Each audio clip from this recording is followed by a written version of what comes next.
फला तकुल लहुमा उफ। इस्लाम कहता है, रब का कुरान कहता है, अपने माँ बाप को उफ भी नहीं कहना। और अरबी के अंदर जो सबसे कम तर लफज है, सबसे छोटा लफज है, जो बंदा जब नाराज होता है या गुस्से के आलम में होता है बोलता है, उसको उफ कहा जाता है। मुफस्सिरीन कहते हैं अगर इससे भी कोई छोटा लफज होता तो अल्लाह ने उस लफज का नाम लेना था कि माँ बाप को इतना छोटा लफज भी नहीं कहना। ये मारना तो दूर की बात है, उनकी नाफरमानी करना तो दूर की बात है, उनको खाना ना देना तो दूर की बात है, घर से धक्के देकर निकालना तो दूर की बात है। अगर तू मुसलमान है तो इस्लाम के ऊपर अमल कर। माँ बाप के सामने हमेशा सर को झुका के रख। जब माँ बाप के सामने सर को झुका के रखेगा फिर पूरी दुनिया के अंदर सर को उठा के रखेगा।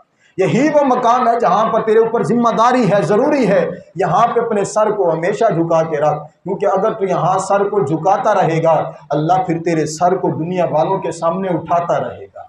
यहां पे तू फर्मा बरदारी कर। और हजरात ज़ीवकार, माँ बाप का बड़ा मकाम है, अजमत है, माँ बाप की बड़ी शान है।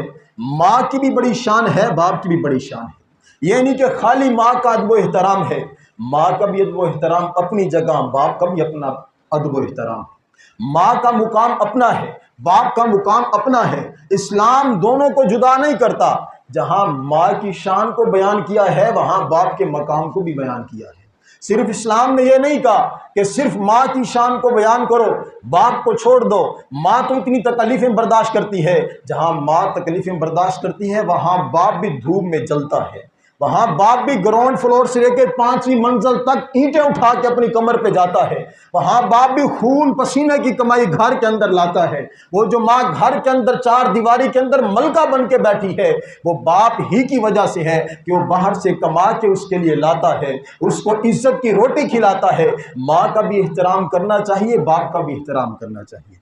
जहां इस्लाम के अंदर हमें यह बताया जाता है कि रब के महबूब की बारगाह में साइल आया, आके सवाल किया, हुजूर सबसे ज्यादा हुस्न सलूक की हकदार कौन है, मैं किसके साथ जाकर ज्यादा हुस्न सलूक करूं?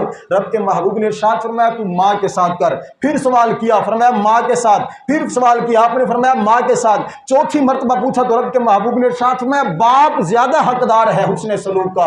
यानी 3 मर्तबा पहले माँ का जिक्र फरमाया, चौथी मर्तबा बाप का जिक्र फरमाया। जहां इस चीज को बयान फरमाया वहीं पर रब के महबूब ने इस हदीस पाक को भी बयान फरमाया है।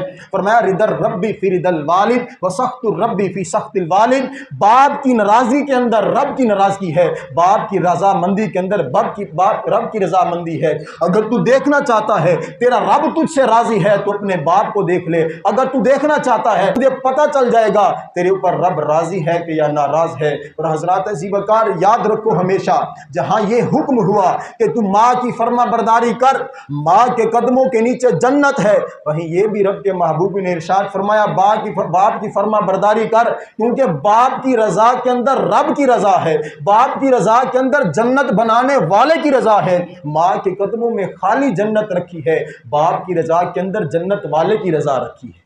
यानी बाप का भी वैसा ही मुकाम है जैसे माँ का मुकाम है। और हजरात